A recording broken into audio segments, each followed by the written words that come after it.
Gordon, can you tell us your experience about Gong Puja? What's Gong Puja? What is Gong Puja? What's my experience of them? I've experienced quite a few Gong Puja in my time, actually. Let's just break the term down. It's something that was kind of invented by my teacher, your teacher, Don Conreaux. Yeah. Some years ago. He's a master at bringing in different traditions into the gong player's orbit, and he certainly did with this. He's taken the notion of the puja, which is it's a Hindu term, isn't it? We were talking about it earlier. A devotional act of worship, I think, is how you define a puja in the Hindu religious tradition, and we brought it into the gong playing arena, and it's a wonderful all-night experience. Only at night? Traditionally, in my experience, in retreat contexts. So when I was training on 10-day retreats, this typically long training experience, towards the end of that 10 days we'd have a Gong Puja overnight, and ideally, depending on the time of the year, it's the ideal time is sunset to sunrise. But in fact, the way that Don conceived it, it was 450 minutes in 450. It's 10 times of 45 minutes is the length of the gong bath. We say is the optimum time for the length of a gong bath. So 450 minutes is 10 times that. That's the length. And as I say, depending on the time of the year and where you are in the world, ideally it would be from sunset to sunrise, but you can't always get that. But I mean, typically it's around, starts at, my experience would be, it would start around 10 p.m. and last until around about 6 o'clock-ish. Well, my maths isn't good, but I'm not sure that's... around 6. Around those timings. Why pray so long? 450 minutes? Now, there's a couple of things that we need to make clear about this. As I say, traditionally in a retreat context, all the people on the retreat who've been learning how to play the gong would take part in the puja one after the other, in a kind of a relay. The teacher or the person running the puja would generally start the puja and play for 45 minutes, and then hand over to the next person who's taking it on, hand over, and often the teacher would also end. They'd kind of bookend the puja, start and end in the morning. And so you'd have this curious situation where the gongs would not be silent for this whole extended length of time.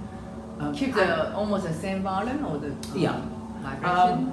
The other unusual thing about the Gong Puja is that the people who are taking part in it are lying down in the space that the gong. They're not going off to their bedroom to go to sleep and then woken up to play. They're lying in the space, in the gong space, on very often just on a yoga mat on the ground. I mean, it can be quite a hard floor. Some people get very elaborate. They get very elaborate blow-up beds and sheepskins and duvet covers and all sorts of bed mattresses they'll bring in. I remember at one retreat centre in England where we raided all the bedrooms and got out all the mattresses to lie on, so we were nice and comfy. But my earliest experience was just on a hard yoga mat. What's it like? I think that's the next question. No, my first question, why is it so long? Why is it so long? I mean, what's the purpose? What's the purpose of it? If normally people sleep 8 hours, so why not we pray 8 hours or 9 hours? Why is it 4-15 minutes? Kind of. Well, we've already got to we've already got this notion of it being 10 times, so it's a kind of a multiple of an optimum length. But it is actually you say some people sleep 8 hours, 9 hours. It is kind of supposedly an overnight. It's an alternative to a sleep experience. I think this is the point. It's over a sleeping period, and what's it like to be in this experience? Because some people do go to sleep when they're, and they like it. That's what they like to do. They like to come and play early in the rota, close to the start of the puja, and then go to sleep. Now you can do that, and it's a very pleasant, relaxing, deep sleep experience you're likely to have. But it's from my experience, it's fantastic to be in this state. You know, that state where you're on the edge of sleep, but you're not half sleep. Yeah, kind of a half sleep, half dreamy. Very often you're in this kind of it can almost be like an out-of-body experiences that you have in that kind of state. All kinds of light dreams, different to sleeping.